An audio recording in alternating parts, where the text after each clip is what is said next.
చెప్పడం మర్చిపోయాను, చింతపండు కూడా పెట్టుకున్నాను. సో చింతపండు కూడా పెట్టుకోండి. ఇవన్నీ అనమాట ఇంగ్రీడియంట్స్. అంటే onions, green chillies, tomatoes, fish 1 kg, and మెంతులు, అల్లం వెల్లుల్లి పేస్ట్, పసుపు, కారం, రాక్ సాల్ట్, ఆయిల్.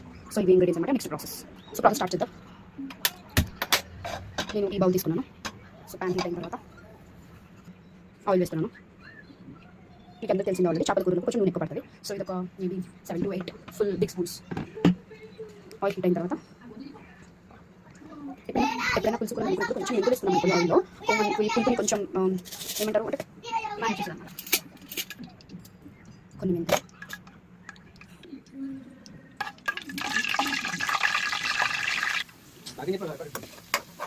ఆనియన్స్ వేసాను. ఆనియన్స్ చాలా ఫ్రై అవ్వండి. సో ఫ్లేమ్ ఇట్లా హైలో ఉంచండి అండ్ ఫ్రై చేయండి. నేను సాల్ట్ ఇప్పుడే వేయట్లేదు, ఎందుకంటే సాల్ట్ మనము టొమాటోస్ వేసినప్పుడు వేద్దాము. ఇప్పుడు టొమాటోస్ మంచిగా ఉడుకుతాయి అన్నమాట. సో మనం ఇప్పుడైతే డక్కని లిడ్ పెడదాం. ఇప్పుడు కొంచెం కరివేపాకు వేస్తాను, కలుపుతున్నాను.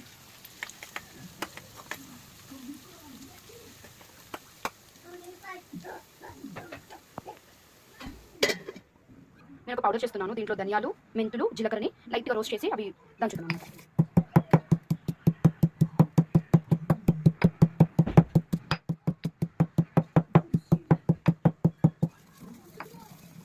ఇది మెత్తగా పౌడర్ చేసిన తర్వాత మళ్ళీ కలుస్తాం. ఇప్పుడు అల్లం వెల్లుల్లి పేస్ట్ వేద్దాం. నేను ఒక ఫుల్ టేబుల్ స్పూన్ అల్లం వెల్లుల్లి పేస్ట్ వేస్తున్నాను.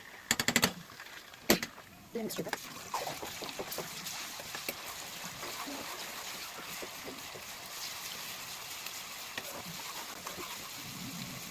పచ్చివాసన పోయిన తర్వాత వేపాలి, ఎందుకంటే అల్లం వెల్లుల్లి పేస్ట్ పచ్చివాసన ఉందనుకో పులుసులోకి ఒక లాంటి మంచి టేస్ట్ రాదన్నమాట. సో అందుకని మనం అల్లం వెల్లుల్లి పేస్ట్ని కొంచెం మంచిగా ఫ్రై చేసుకోవాలి.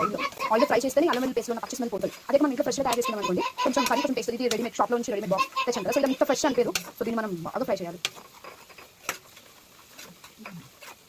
చూసారా, మీకు అల్లం వెల్లుల్లి పేస్ట్ కనిపించట్లేదు. స్మెల్ కూడా మనకు తెలుస్తుంది. అల్లం వెల్లుల్లి ఫ్రై అవుతుంటే కొంచెం మంచి టేస్ట్ వస్తుంది. అల్లం వెల్లుల్లి పేస్ట్ ఫ్రై అయిన తర్వాత అవుతున్నప్పుడు స్టార్టింగ్లో మనకు అలాంటి పచ్చి స్మెల్ వస్తుంది అన్నమాట. సో అది పోయేంత వరకు మనం ఫ్రై చేసుకోవాలి. సో మనం పేషెన్స్ చేసుకోవాలి. చేపల కూర ఉన్నప్పుడు పేషెన్స్ ఇస్ ఇంపార్టెన్స్. బాగా ఫ్రై చేయాలి. నాకు తెలిసి ఒక 1 minute to 2 minutes పడుతుంది ఫ్రై అవ్వడానికి. ఇట్లా కలపాల్సిన అవసరం లేదు. నేను కింద అడగంట ఉంటుందని నేను కలుపుతున్నాను, ఎందుకంటే అల్లం వెల్లుల్లి పేస్ట్ రెడీమేడ్ కదా, కింద అడగంట పడుతుంది చాలు.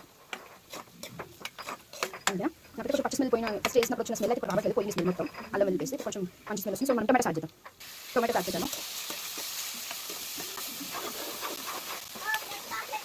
సాల్ట్ వేసుకుందాం. చేపల కూరలో ఇట్లా రాక్ సాల్ట్ వాడండి, చాలా టేస్ట్ వస్తుంది. నేను ఒక 3 స్పూన్స్ వేసాను, అందుకే రాక్ సాల్ట్ కూడా అవి చిన్న టీ స్పూన్స్ ఉంటాయి, టేబుల్ స్పూన్ కాదు, చిన్న టీ స్పూన్ 3 వేసాను. సో ఇది ఫ్రై అవుతుంటాయి, మనం స్పూన్ పెట్టుకుంటాం. ఇది ఉడకడానికి 3 to 4 minutes పడుతుంది. చూసారా ఇది ఎలా ఉడుకుంటాం. మనం దీంట్లో ఇప్పుడు పసుపు, కారం మీద నేను ఆల్రెడీ ఫిష్ కడిగేటప్పుడు ఫిష్ రాక్ సాల్ట్ వేసి బాగా కడిగాను అనమాట. సో దాంట్లో ఆల్రెడీ కొంచెం ఫిష్కి ఆల్రెడీ పట్టేసి ఉంటుంది పసుపు. సో మనం చూసి కొంచెమే వేద్దాము. ఓకే, పసుపు వేసేసాను.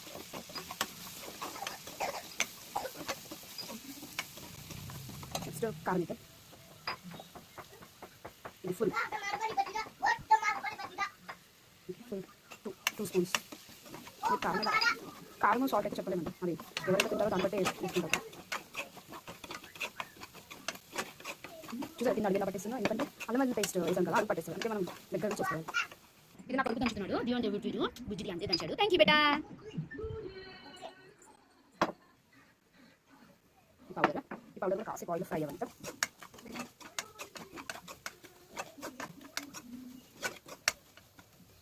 దీని తర్వాత పచ్చిమిర్చి ఇవన్నీ వేయలేదు కదా, పచ్చిమిర్చి ఈ టైంలో వేసుకోవాలి. యాక్చువల్గా బాగుంటుంది పచ్చిమిర్చి, ఎక్కువ ఆయిల్ ఉడకకూడదు, జస్ట్ పులుసులో మగ్గితే బాగుంటుంది. పచ్చిమిర్చి వేసాం కదా, just 1 minute 30 seconds to 1 minute లాగా నేను ఉడకనిద్దాం. ఉడుకుతున్నాక చింతపండు నీళ్ళిపోతుంది. పోసి ఫ్లేమ్ పెద్దగా పెట్టి బాగా ఉడకాలన్నమాట పులుసుని. సో పులుసులో కొంచెం ఇంకా వాటర్ పోద్దాం అనుకున్నాను, పోస్తాను. నేను వాటర్ పోస్తాను. పోసి ఒకసారి స్టిర్ చేసేసి మూత పెట్టేసి 5 to 10 minutes 8 to 10 minutes వరకు బాయిల్ అవ్వాలి వాటర్. తర్వాత ఇంకా మిగతా నీకు ఎందుకు చెప్పలా పక్కన పాలన చూసారా ఇలా బబుల్స్ వచ్చారా? ఓకేనా, ఇప్పుడు మనం ఫిష్ వేసేద్దాం. ఫిష్ చూడండి, ఫిష్ అంతా కర్రీలోకి వేస్తాను. తర్వాత ఒక్కసారి గంటతో ఇలా స్ప్రెడ్ చేద్దాం అంతే. ఇట్లా ఒకటి ఒకటి ఇట్లా కింద అన్ని స్ప్రెడ్ చేసుకోవాలి నీట్గా. ఓకే, ఇలా ఒకటి ఒకటి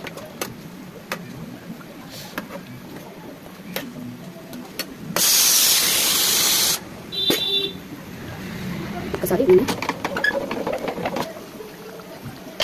పెట్టేసి మీడియం ఫ్లేమ్లో పెట్టి వదిలేద్దాం.